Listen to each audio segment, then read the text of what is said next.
regirse a unas normas y no puede, esta norma no puede ser eximida no le puede eximir de la responsabilidad de esta persona. O sea, siempre tienen que cumplir algo. ¿Cuáles, doctores? Pues, ¿cuáles normas? Ojo, por favor, chicos. Traten de no ser muy memoristas en esta materia. Traten de reaccionar según lo que ustedes entendieron. Les aseguro que si ustedes empiezan a explicarlo con sus palabras, en tanto y en cuanto ustedes la idea la tengan clara, les va a ir mejor. Ok, más allá de revisar apuntes que entiendo yo que se pasan semestre a semestre, traten de no confiarse en eso porque se pueden confundir. Con sus propias palabras, doctor, ¿qué fue lo que entendió? ¿Qué fue lo que más le llamó la atención? ¿Se convenció o no se convenció de la justificación que yo le di de la materia? ¿Está de acuerdo o no está de acuerdo? ¿Le parece que no es importante? ¿Le parece que sí es importante? Eso, expláyese, tranquilo, gánese su nota de esa forma. Ya, según mi opinión, sí es importante, porque cada persona debe conocer, o sea, debe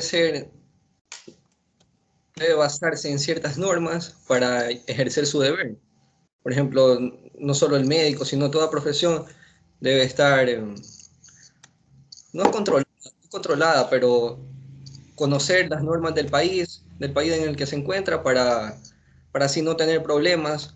Ah, cierto, también hablamos de esto, de no tener, o sea, de conocer bien las leyes para poder manejar cualquier situación o cualquier problema que se nos presente. Por ejemplo, un Por médico con un ejemplo, paciente, ahí se puede mencionar el consentimiento informado. hablamos del consentimiento informado la clase pasada. No, pero yo estoy dando un ejemplo. Ya, Estoy ok. dando un ejemplo, por ejemplo. O sea, a eso me refiero, a conocer estas normas, a saber en qué consisten, para así no tener problemas con el paciente. Pero ¿por qué usted está llegando a la conclusión de que es necesario saber en qué consiste? ¿Por dónde nace ese tema? Ya usted, según lo que usted me está indicando, usted lo está hablando como un imperativo. ¿Por qué hablamos de ese imperativo, doctor? Perdón, no le entiendo esa pregunta. Nosotros, usted está mencionando de la obligatoriedad, de por qué debe de conocerse. Entonces, yo le estoy preguntando, según lo que explicamos la clase pasada, ¿cómo es que nace ese imperativo que usted mismo está mencionando? O sea, podría ser por la Constitución, ¿no? No me diga podría ser, doctor. O sea, la Perdón. cuestión que le estoy, usted tiene que estar seguro porque la clase pasada quedó entendida. Entonces, fíjese en cómo le estoy preguntando, le estoy dando la apertura para que en razón a lo que usted está indicando, yo cerciorarme que usted le quedó clara esa justificación de la que usted mismo está mencionando. Lo que usted ha dicho está correcto, pero yo lo que le estoy preguntando ahora es ¿de dónde nace ese imperativo? ¿De dónde, cómo nosotros explicamos que se estructura o llegamos a esa conclusión de que efectivamente existe un imperativo y que por eso es que les estoy hablando yo de esto en clases? Era del principio jurídico universal. Hay 500.000 principios, doctor.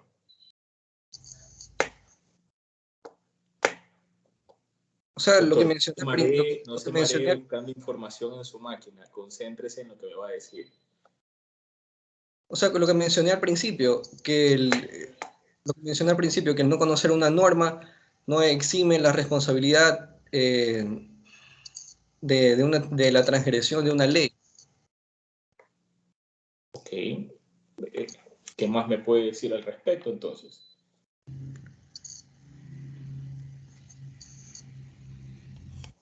Eh,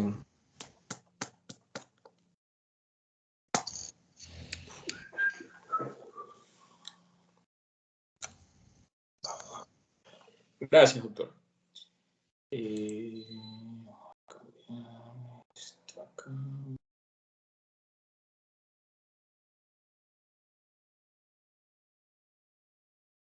Ok, doctora Jocelyn Daniela, ¿usted qué opina respecto a lo que su compañero acabó de mencionar hace un momento?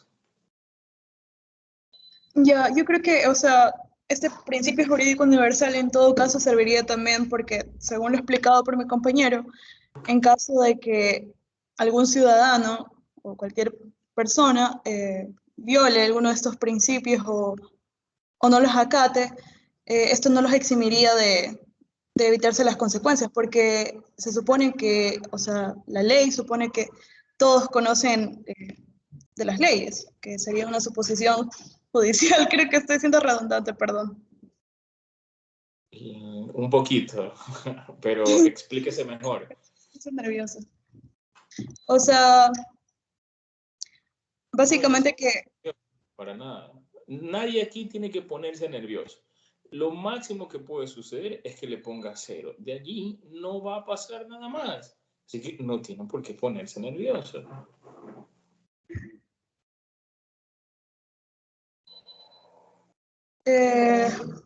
No estoy diciendo que lo que me dijo no está correcto, solamente le estoy diciendo que se explique mejor y ilvane mejor las ideas respecto a lo que dijo su compañero y lo que usted está aportando, nada más.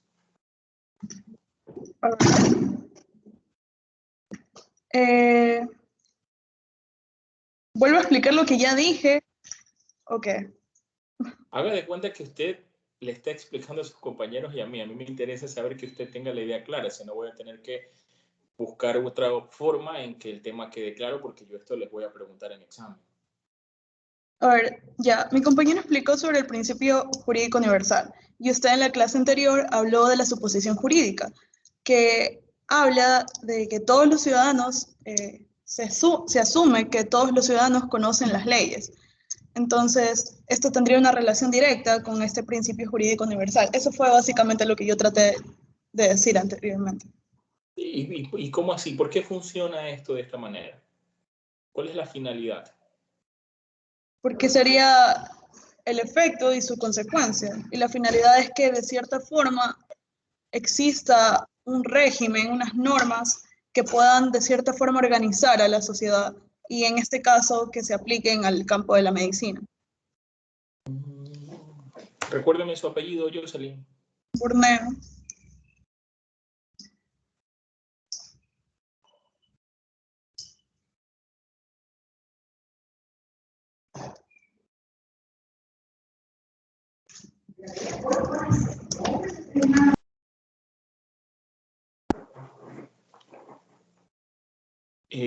Doctor.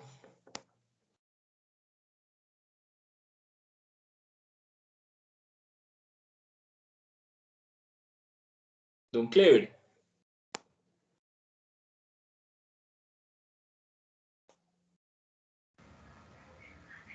Presente. ¿Usted qué opina? Sobre el principio jurídico universal. Sobre lo que hemos estado conversando desde que comenzó la clase.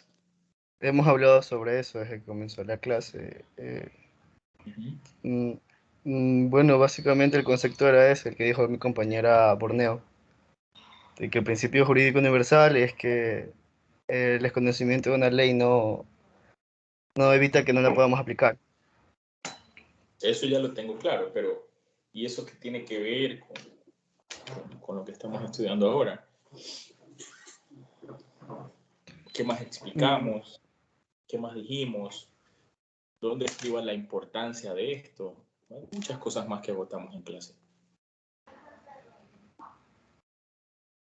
O sea, es que la responsabilidad de entregarse de las leyes no es responsabilidad nuestra, no del gobierno del Estado que nos enteremos. Entonces, lo que se trata de decir con el principio jurídico universal es que, aunque desconozcamos la existencia de esta, no nos exime la responsabilidad de lo que hayamos hecho.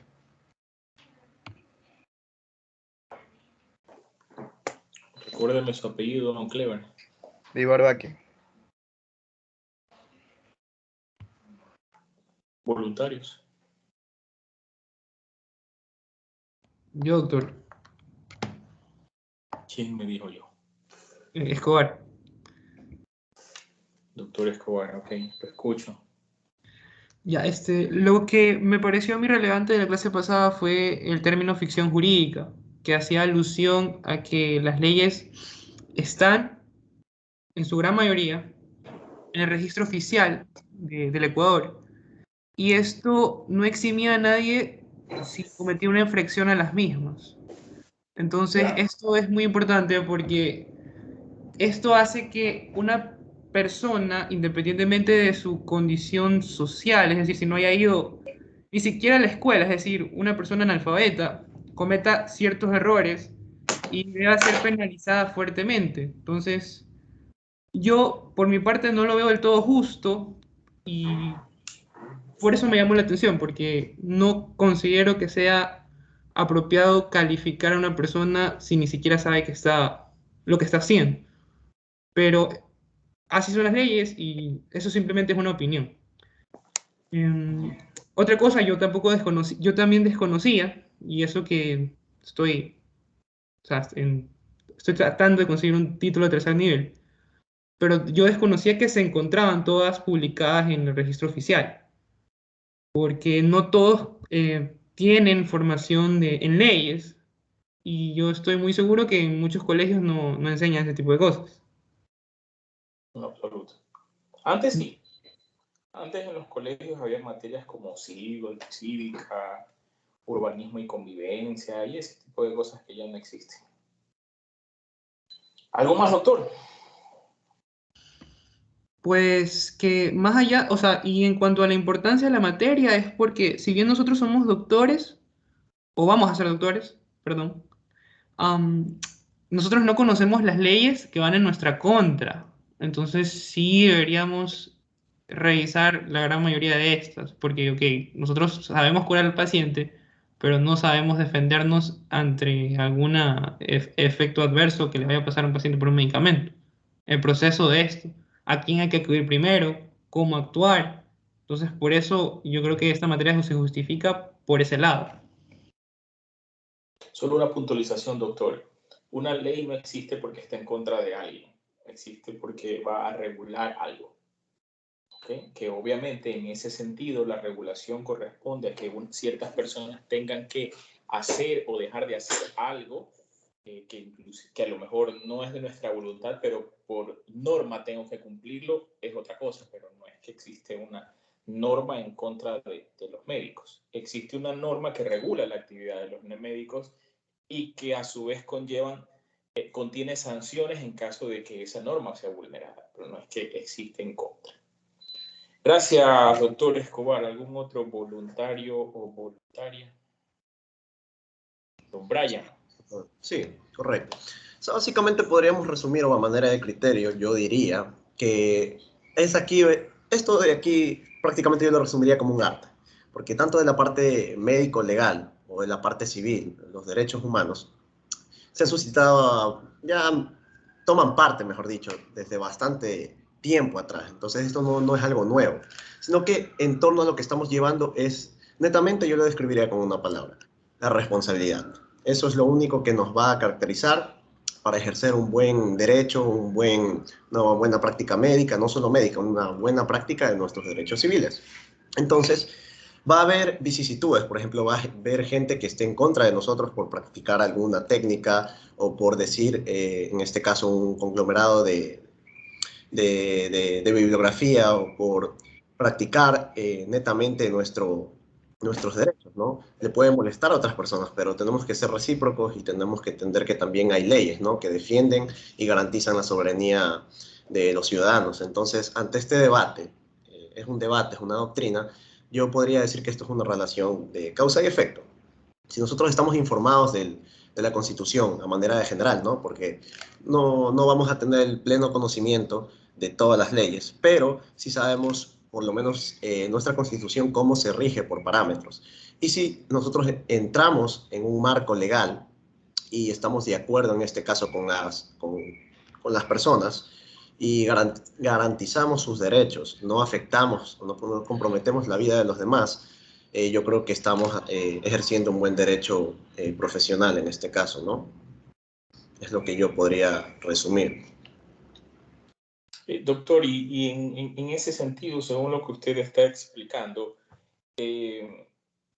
¿usted estaría de acuerdo o entiendo yo que se contradice un poco con lo que indicó su compañero Escobar respecto a no estar de acuerdo con el hecho de que se asuma el conocimiento de una norma. Entiendo yo que por lo que usted acaba de decir, pues son criterios diversos o contrapuestos.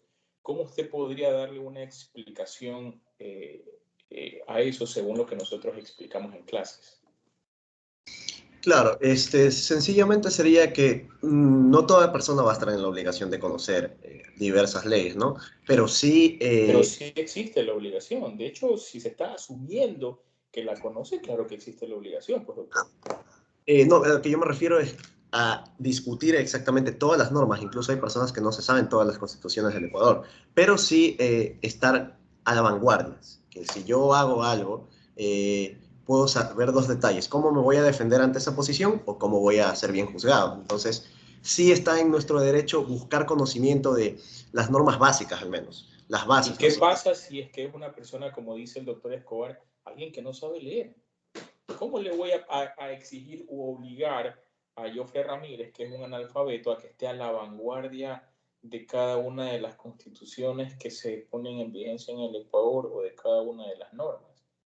Que Claro. eso es lo que objetaba en este caso el doctor Escobar. Por eso yo le pregunto, en ese sentido, por lo que usted está indicando, ¿usted cómo justificaría o cómo resolvería el problema que según el doctor Escobar le parece injusto? ¿Cómo puede ser posible que a una persona analfabeta pues, le asuman que ya conoce algo y pues que en todo caso se le tenga que imputar algún tipo de responsabilidad, como usted mismo está indicando, por un hecho que contravino una norma o que produjo un daño?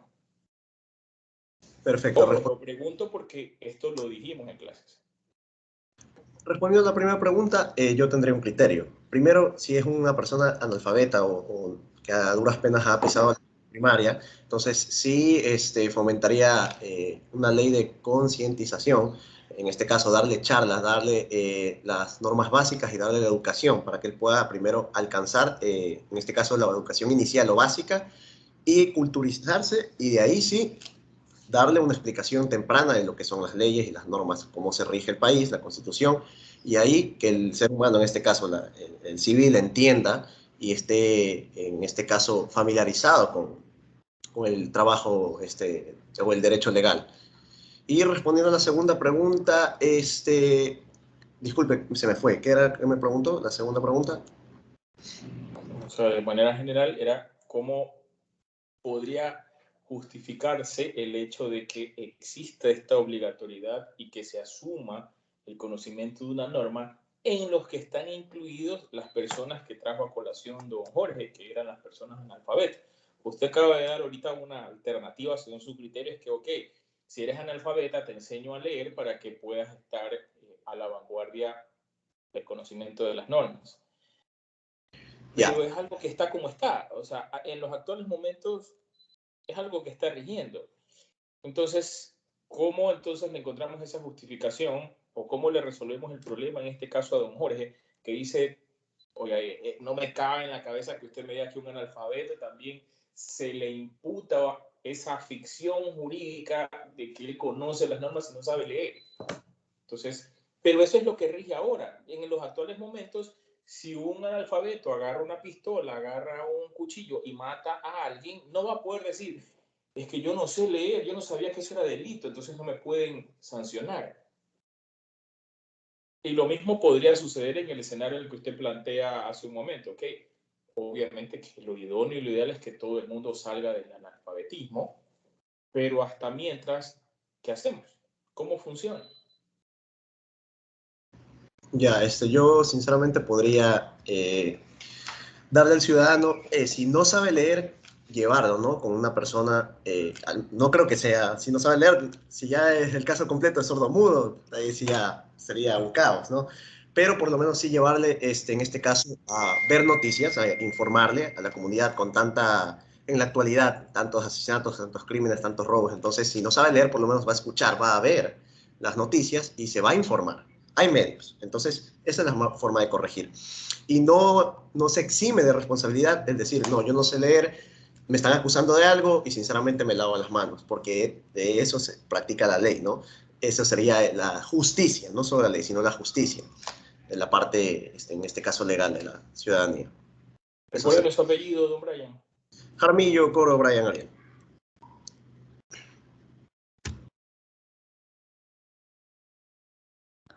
Gracias. Doctor, yo tengo algo más que decir al respecto. ¿Quién es yo? Clara, Armas. Clara Armas Tomara. Dígame. Sí. Bueno, con respecto a lo que dijo, lo que comenzó diciendo el compañero Brian, que nosotros los médicos, o sea, que para ejercer un buen derecho y ejercer, eh, digamos, que un buen comportamiento entre la sociedad como médicos, debemos ser responsables. Ya, esa fue una frase que recalcó como 3 veces. Y si es verdad, tiene toda la razón, porque incluso para ser un buen humano, para ser un buen hijo, para ser un buen ciudadano, hay que ser responsable, para ser un buen trabajador, obviamente. Pero en el caso de los doctores me parece que es un poco más complicado. ¿Por qué? Porque, por ejemplo, en el caso de la anestesia, nosotros anestesiamos un paciente, pero nunca vamos a saber si ese paciente puede ser o no una reacción anafiláctica. Eso no depende de nosotros. Ajá. ¿Ya? Y estamos ejerciendo una buena práctica, le pusimos la dosis correcta. Incluso teníamos el fármaco por si acaso el paciente presentaba un rash y le poníamos a tiempo para evitar una alergia y un bronquioespasmo o un edema de la glotis. Y sin embargo, el paciente hizo un shock y falleció. Ya, entonces ahí las cosas se agravan y no es que hayamos sido irresponsables, es que simplemente así es la vida, uno nunca sabe lo que va a pasar. Ya, y entonces ahí, ¿qué hacemos? Ya supongamos que el abuelito de esa persona es analfabeto. Ya, y es el que lo crió y era un nieto que tenía 18 años. Ya, el abuelito es analfabeto, pero el abuelito sabe contar plata y el abuelito tiene una finca. Ya, y el abuelito exporta banano. Y el abuelito tiene plata. Y el abuelito ya empezó a denunciarnos porque nosotros, el hijo, el nieto, entró vivo al salón y nosotros lo matamos. Entonces ahí se complican las cosas. Y entonces esa parte como que no me pareció como que muy correcta que hayas dicho eso, así como que no muy completa, no correcta, sino sí correcta, pero no completa.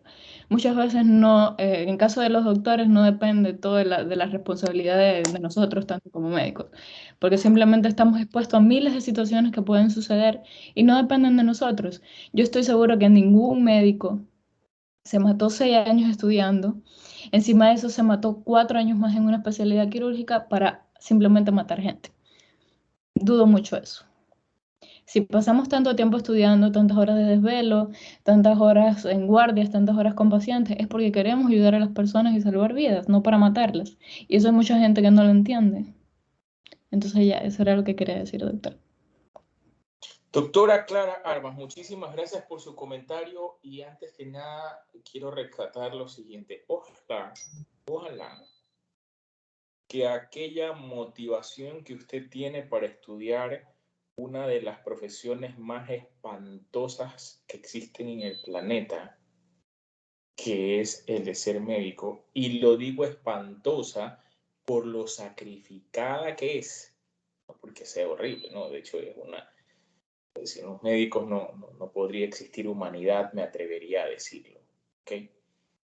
Y ojalá que se mantenga esa motivación, mi querida doctora Armas. Pero lamentablemente, si fuese el 100% tal y como usted lo plantea, no necesitaríamos prever en normas comportamientos irresponsables, inclusive por parte de profesionales de la salud. De hecho, no de manera muy frecuente me dedico a el ámbito penal en donde se tratarían estos temas de una mala práctica profesional, pero efectivamente sí los he conocido. He conocido un par de casos en donde uno dice, vaya, increíble cómo un médico puede ejercer su profesión de tal manera que sin ningún tipo de reparo o de sensibilidad, pues ejecuta o ejerce una profesión de una manera tan irresponsable que termina causando daño. Lamentablemente sí lo existe, por eso rescaté esa primera parte, doctora ojalá que ese sea siempre su norte y que sea el del resto de sus compañeros, porque eso es lo que hace muchísima falta. Y lamentablemente sí, doctora, sí lo existe, lamentablemente. Pero respecto al resto de su comentario, doctora, nosotros vamos a trabajar muchísimo en analizar y en proporcionarle la información a ustedes respecto a este tipo de actuación en el cual ustedes están obligados a actuar con bases mínimas de responsabilidad. 1. 2. También dejar muy aclarado que los médicos no son otra cosa que eso, que médicos. No son dioses, no es que son seres sobrenaturales que pueden hacer más allá de lo que sus conocimientos les van a permitir y las condiciones en las que ustedes ejecutan su profesión. Efectivamente que hay muchísimos casos como los que usted plantea de personas que por un desconocimiento pretenden endosar responsabilidad a profesionales de la salud cuando en realidad no le existe. Me adelanto muchísimo a un tema, y es que esta cuestión la tratamos puntual. Hay reglas puntuales en la ley que se utilizan para establecer si es que existió o no un grado de irresponsabilidad por parte de un profesional de la salud. Lo existe en la norma.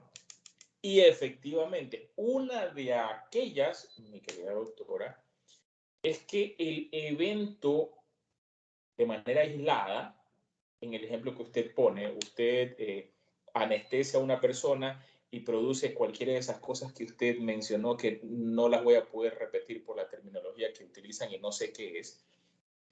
Pero si es que eso sucede no por un descuido de su parte, sino por una cuestión de reacción de la persona, definitivamente que está considerado inclusive en la norma como un escenario en el cual no nace responsabilidad por parte del profesional de la salud. Entonces, justamente esa es una de las grandes ideas de trasladar a ustedes ese conocimiento para que ustedes tengan claro cuál es la limitante que ustedes tendrían y que más allá, como siempre les digo a mis estudiantes en el segundo parcial, oigan, es que esto que yo les voy a explicar y a enseñar no les va a garantizar bajo ningún concepto que una persona no les presente una denuncia o que no exista alguna reclamación o una inconformidad con su actuación. Lo que yo pretendo dejarles claro a ustedes es cómo está regulada esta actividad de tal manera que así sea que los denuncien 100 veces, las 100 veces van a ser absueltas. Porque no se puede garantizar que una persona denuncie, porque eso es un derecho constitucional inclusive. Pero lo que sí se puede procurar o precautelar, que su actuación sea desarrollada dentro del marco normativo, dentro del marco jurídico, que al final del día no constituya un ilícito contemplado en la norma que le genere responsabilidad. Eso sí, eso es otra cosa. Pero ya vamos a llegar a eso, mi querida doctora Armas, pero se adelantó bastantísimo, pero tampoco me gusta dejar colgado este tipo de cosas, ¿ok? Ok, doctor, gracias. Voluntarios, voluntarias. A ver, había por aquí una persona, ya se fue. ¿Alguien más que pueda resumir de alguna forma lo que hemos explicado hasta ahora? Hemos hablado un par de cosas, un par de cosas más aún. Abogado, Sí. tengo una duda, porque ya que puse ese ejemplo, en el caso de poner usted eso, ¿no sería eso una dicotomía antagónica? Lo que usted dijo, ese ejemplo. E incluso yo creo que podría interpretarse eso como una falacia, ¿Cómo así? porque está asumiendo directamente que al ser esa persona analfabeta, el resto de personas directamente ya conocerían la ley, cuando en la vida real no es así. Correcto. Estamos de acuerdo. Recuérdense que nosotros explicamos una ficción jurídica. ¿Sí? Y explicamos que era una ficción jurídica. Doctor. Sí, perdón. ¿Usted podría explicarme qué indicamos que era una ficción jurídica y para qué servía?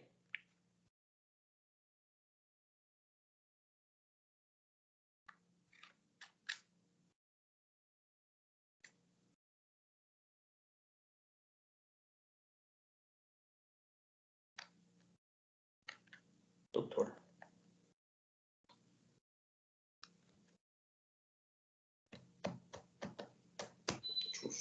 Sí, perdón. Una ficción jurídica sería tomar algo por verdadero que podría o no podría existir. Ok, ¿y cuál fue la finalidad de la existencia de estas ficciones jurídicas según lo que nosotros explicamos en clase?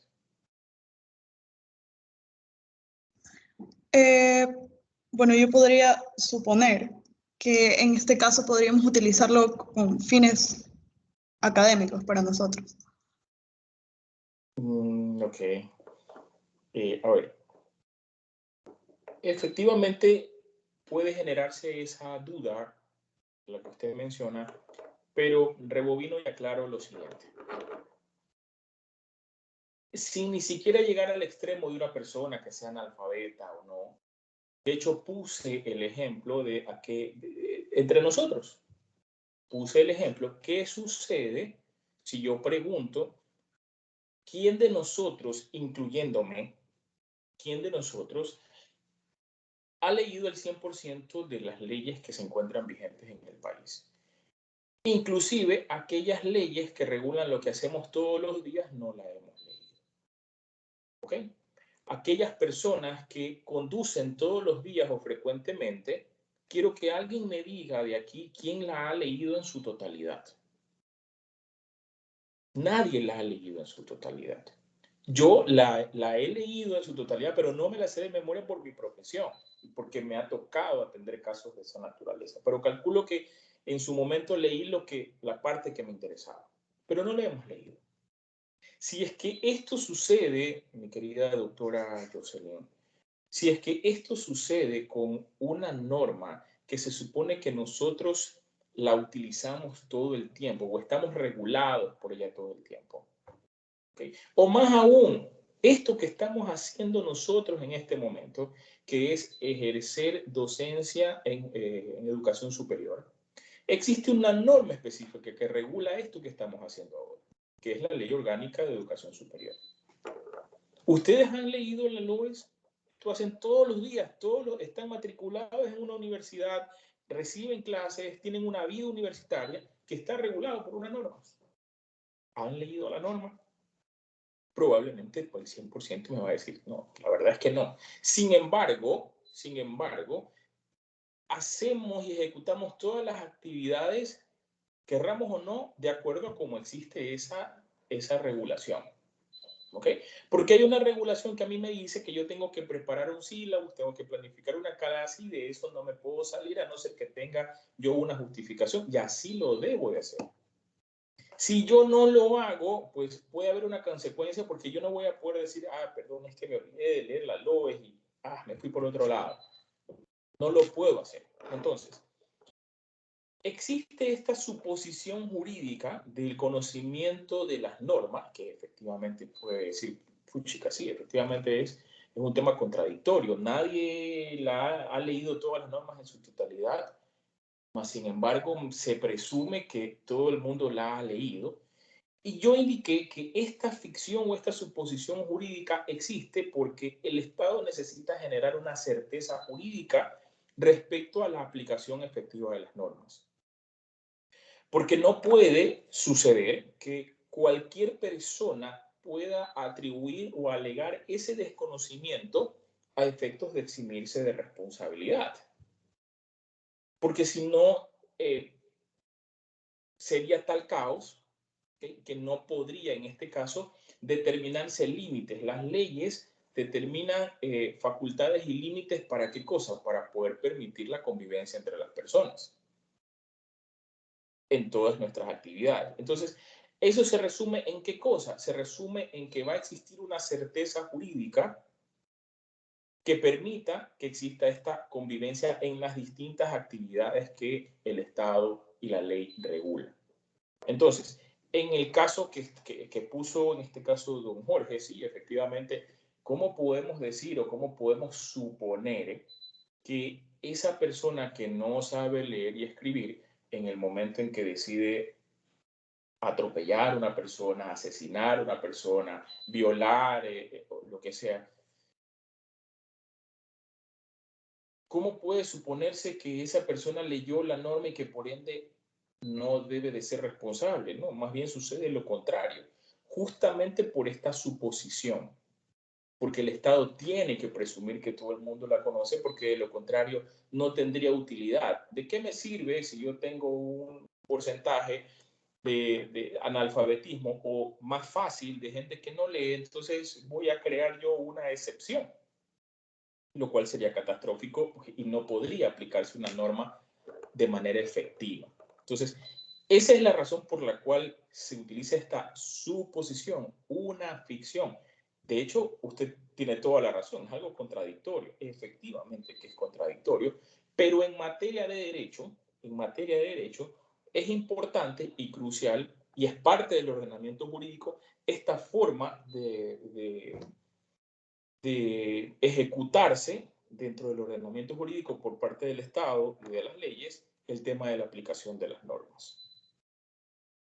No sé si es que quedó un poco más claro, doctora, o si aún... No, sí lo entiendo, o sea, estoy de acuerdo, pero es porque, digamos, también desde el punto de vista, como usted lo dijo, jurídico, se utilizan este tipo de suposiciones de las que evidentemente no soy perita porque no he estudiado derecho, pero dentro de la filosofía sí tengo conocimiento que ese tipo de ejemplos se les conoce como falacias. Exactamente, es que en realidad, efectivamente, sí, es una falacia, y de hecho yo lo indiqué.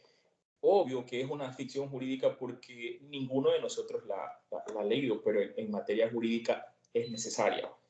De lo contrario, no podría tenerse una certeza, una certeza y una contundencia del ordenamiento jurídico. ¿Alguna otra pregunta?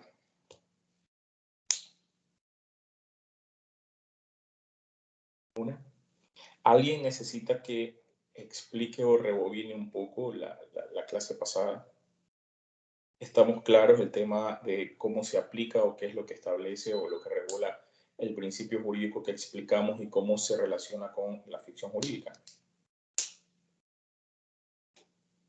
Está clara la justificación entonces de la materia. ¿Ok? Sí, muy bien. Bien, continuamos. Ustedes van a tener a disposición a partir del día de mañana, voy a trabajar eso el día de hoy, a partir del día de mañana ustedes ya van a empezar a tener actividades y además de eso van a tener ustedes a disposición un conjunto de normas que son las que nosotros vamos a utilizar dentro de este semestre. ¿Ok? Vamos a utilizar en esencia la Constitución de la República del Ecuador, la Ley Orgánica de la Salud, Ley de Derechos al Amparo del Paciente. Bueno, dentro de la Ley Orgánica de la Salud está todo un régimen de salud, no es solo una norma la que existe que regula la actividad de la salud. Vamos a utilizar también el Código Orgánico Integral Penal y vamos a utilizar también el Código Civil. ¿Okay? Estas leyes, como les digo, van a estar cargadas de ahí, a pesar de que en su entorno virtual, en la biblioteca virtual, ustedes tienen acceso a una plataforma que se llama FielWeb, donde están todas las leyes. Es una especie de registro oficial particular respecto a la disposición de las normas. Pero de todas maneras yo voy a dejar colgada estos documentos en la plataforma. Entonces, nosotros vamos a revisar todas estas normas en lo relacionado a la actividad de ustedes, a la actividad de los profesionales de la salud. Y como vamos a utilizar estas normas, siempre me gusta explicar una cuestión de fundamentos del derecho, algo muy esencial, y que parte de lo siguiente. Yo a ustedes les he dicho de manera puntual que en el Ecuador existen un montón de leyes que se encuentran vigentes en el Ecuador. ¿Ok? Estas publicadas en el registro oficial. Estas leyes construidas y publicadas a través de los años construidas y aprobadas por, en algún entonces, el Congreso Nacional, ahora por nuestra Asamblea Nacional, construidas en distinta época por distintas personas, porque las mismas personas que están en la Asamblea de ahora no estaban desde hace 10 años, algunos sí, otros no. Entonces, esta condición o esta circunstancia, mejor dicho, me da a mí a pensar en lo siguiente. ¿Cómo es que si todo un ordenamiento jurídico que es construido por personas en distintas épocas, por distintas personas, en distintas realidades, porque las leyes responden a una necesidad y una realidad social, cómo es que funcionan de manera tan coordinada que no exista contraposición de normas? Hay leyes que tienen muchísimos años en vigencia, leyes que están construyéndose actualmente, y es fácil pensar, bueno, ¿y qué nos garantiza que no puede existir algún tipo de conflicto o de problema entre normas de aquellas que se encuentran vigentes? ¿Qué nos garantiza aquello? ¿Okay? Efectivamente que nada, pero existe una fórmula para resolver aquello.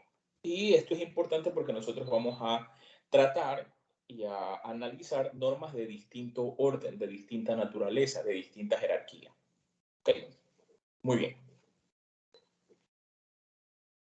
Dicho esto, pues como les indicaba, no es tan difícil pensar que a lo mejor pues, puede existir alguna contradicción de normas en donde una norma me diga, oiga, es que sí tengo derecho a algo, y otra norma me diga, pues no tengo derecho a algo.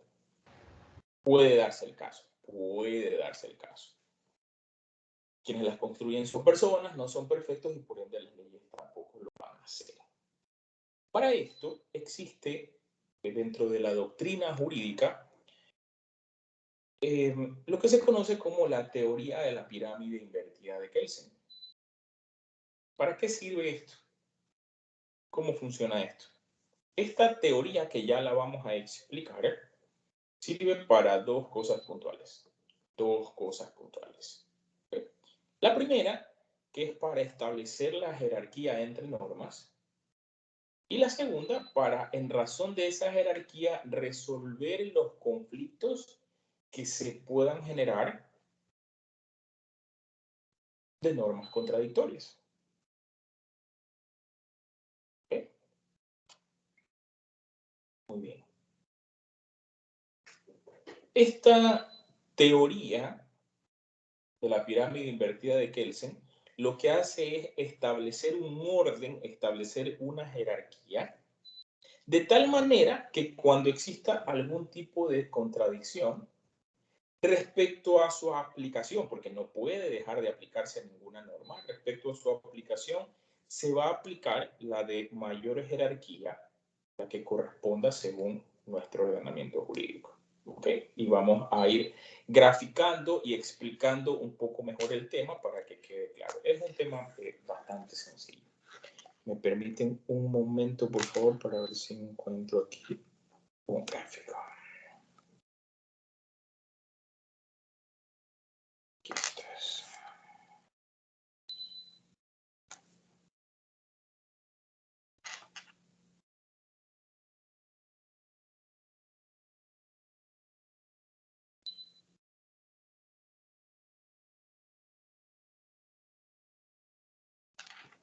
Cabaraspitas.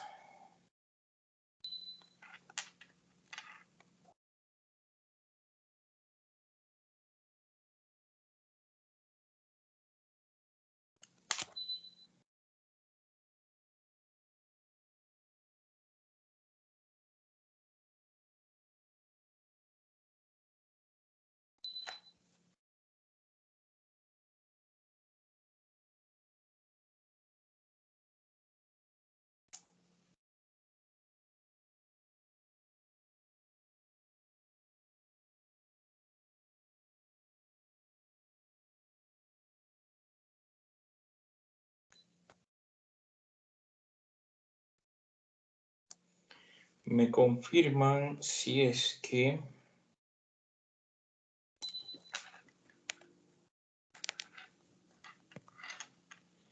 pueden visualizar la proyección.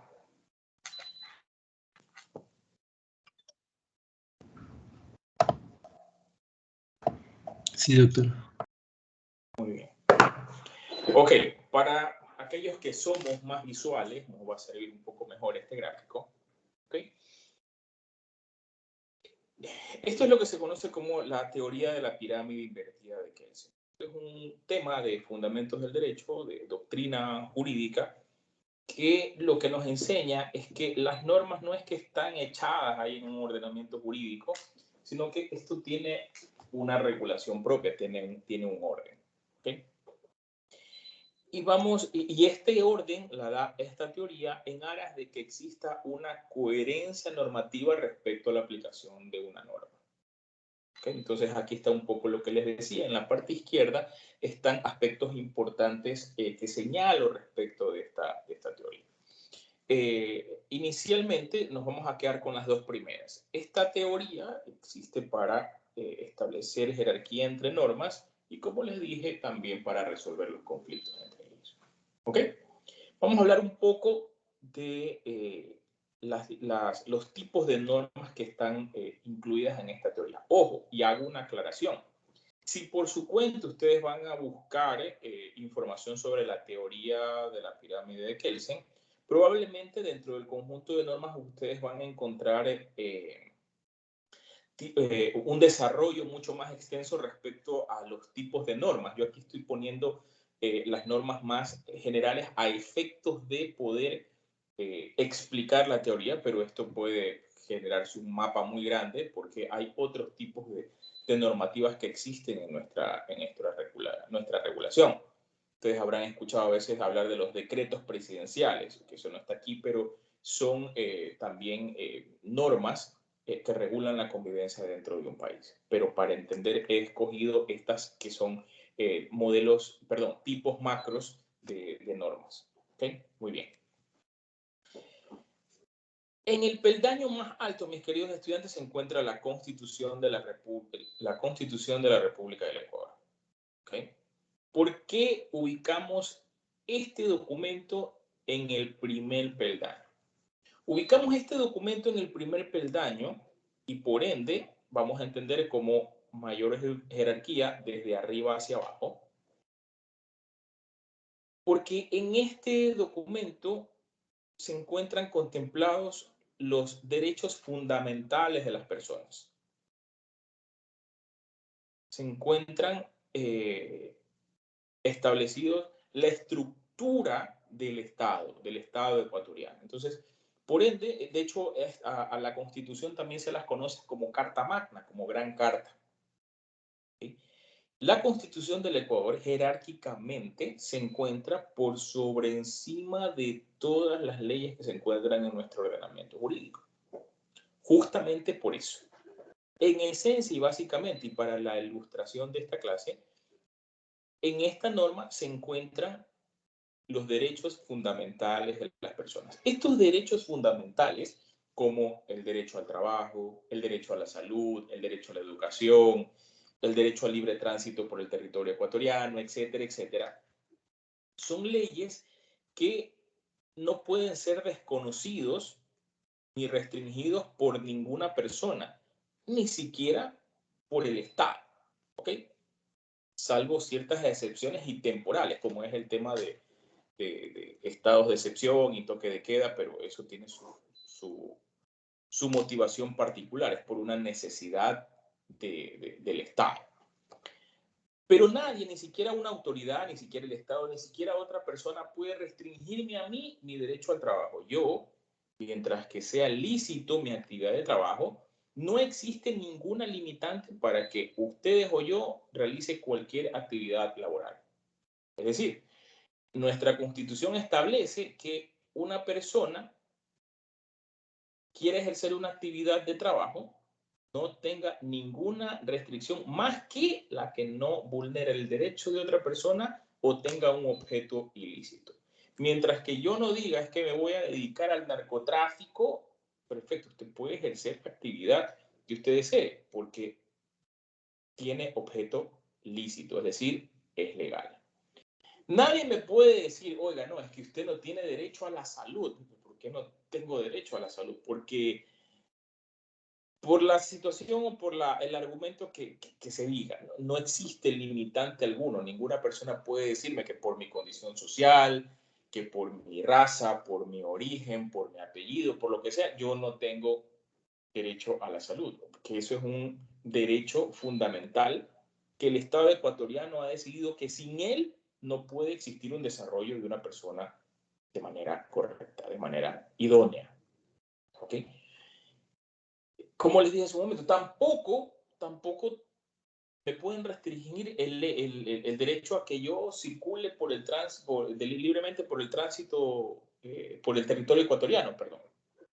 No puedo, claro, a no ser que yo cometa un delito o exista algún tipo de restricción, pero por alguna cuestión de conmoción nacional. Pero de allí que me digan, no, es que si no eres Manaba, no puedes entrar a Manaví, no hay pistola. Yo puedo ser de Esmeraldas, de Los Ríos, de donde sea. Si yo quiero ir a Manaví, pues puedo ir.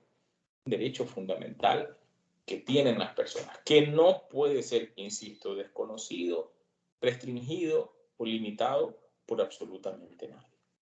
De hecho, inclusive existen mecanismos jurídicos en donde cuando existe la vulneración de un derecho, pues yo puedo demandar que se precautele ese derecho e inclusive que que yo sea reparado por la transgresión o la violación de un derecho constitucional. ¿Okay? Hasta allí, ¿alguna pregunta antes de continuar? ¿Estamos claros de por qué el nivel jerárquico de la Constitución en este peldaño? Bien. Respecto a esto, es necesario apuntar lo siguiente. Aquí nos vamos al tercer punto colocado a la izquierda de la proyección. Y es que ninguna ley puede estar en contra de la Constitución, porque estamos hablando que esta contiene normas constitucionales, derechos fundamentales. Por ende, no puede, bajo ningún concepto, suponerse que pueda permitirse la existencia de una norma que contraríe la Constitución. Entonces, existe una norma. Ninguna ley puede ir en contra de la Constitución, ni ninguna ley puede pretender estar por encima de la Constitución. ¿Okay? No se puede. Tanto es así que cuando lo existe, la misma norma establece acciones en materia constitucional. Estas acciones se conocen como acción de inconstitucionalidad. Yo puedo demandar la inconstitucionalidad de una norma por contrariar derechos fundamentales contemplados en la Constitución. ¿Lo puedo hacer? ¿Ok? Voy a poner un ejemplo. Vamos a imaginar.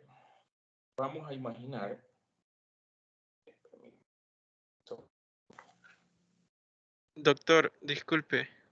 Sí. ¿Y los tratados internacionales pueden estar encima de la Constitución? A eso voy. Un momentito. Vamos a imaginar, primero quiero ejemplificar esto que acabo de decir. Vamos a imaginar que no lo es, por si acaso, no se asusten. La LOES contempla una obligación adicional de carácter económico que ustedes necesitan para poder incorporarse en muy poco tiempo como profesionales de la salud. ¿Okay? Pero la Constitución establece su derecho a la educación, su libertad a profesionalizarse y establece que efectivamente ninguna persona puede exigírsele requisitos más allá contemplados en la norma para poderse profesionalizar. Y vamos a imaginar que la Universidad Católica pues trae de vuelta lo que existía hace muchísimos años, y es que las personas que se van a incorporar tienen que pagar lo que antes se hacía, que eran los derechos de grado. No sé si es que alguien alguna vez les haya comentado esto, pero antes, para uno graduarse, una vez que ha terminado su carrera, uno tenía que pagar un valor denominado derechos de grado. Es decir, ya terminé mi malla curricular, ya pagué todas mis pensiones, ya pagué todo lo que tenía que pagar, y la universidad decía, o las universidades decían, no solo la Universidad Católica, las universidades decían, ok, perfecto, no hay problema, usted se va a graduar en 15 días, pero antes de graduarse usted tiene que pagar tanto por derechos de grado. Vamos a imaginar que eso a los actuales momentos sucede. Y que cuando ustedes terminan su internado, a ustedes les exigen aquello. Ustedes pueden, de manera conjunta o de manera individual, demandar la inconstitucionalidad de una norma que contemple esta exigencia. Vamos a imaginar que la LOES lo contempla. Ustedes pueden demandar la inconstitucionalidad de esa norma porque está afectando a un derecho desarrollado y contemplado en la Constitución. ¿Ok? Porque siempre va a prevalecer, ¿qué cosa? Los derechos fundamentales vigentes contemplados en nuestra Constitución. Si está en contra de la Constitución, se declara inaplicable. Y más allá de eso, para que ustedes tengan idea de la injerencia o de la importancia de este tipo de acciones, no solamente genera esos efectos para ustedes, sino que genera efectos para todas las personas dentro del territorio nacional. Es decir, si había otro grupo de estudiantes en la ciudad de Quito, en la ciudad de Babahoyo, en la ciudad de Puerto Viejo, que estaban en esta misma situación, esa misma decisión respecto a este asunto tiene injerencia de manera general. ¿Okay? Esto lo pongo como ejemplo para que quede claro el tema de la importancia de la jerarquía de normas y del ordenamiento que se da, comenzando primero por la Constitución. Respecto a lo que indicaba su compañero, a los tratados internacionales, que de hecho estaba mencionado en la misma presentación, respecto a este tema, inclusive en ciertas fuentes ponen los tratados internacionales o al mismo nivel de la Constitución o un peldaño más arriba. ¿Pero por qué razón? Los tratados internacionales tendrían esta jerarquía superior en dos escenarios esenciales. La primera, que algún derecho humano o un derecho fundamental no esté regulado o reconocido en el Ecuador o no esté regulado en debida forma, primero. ¿Okay? Y segundo, que dentro del Ecuador, pues efectivamente se haya transgredido esa norma. Pero se va a evidenciar esta jerarquía, entre comillas, de los tratados internacionales solamente en estos casos, en casos que se traten de derechos humanos. ¿Okay? Libertad de expresión, todos los derechos humanos, el derecho a la libertad, etcétera, que estén reconocidos en los tratados internacionales y obviamente reconocidos por el Estado ecuatoriano. En esos casos, mi querido doctor. Por eso también lo Doctor, había puesto. una pregunta. Si un país no firma los tratados internacionales, no es necesario, no es la obligación de ese país aceptarlos, ¿verdad? Los estados tienen que reconocerlos, tienen que suscribir esos tratados para que se incluyan dentro del ordenamiento jurídico.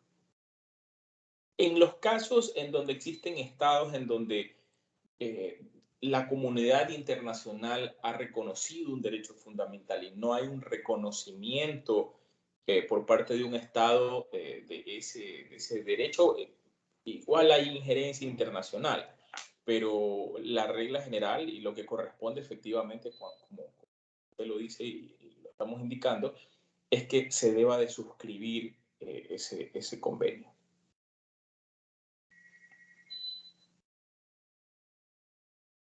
¿Alguna otra pregunta?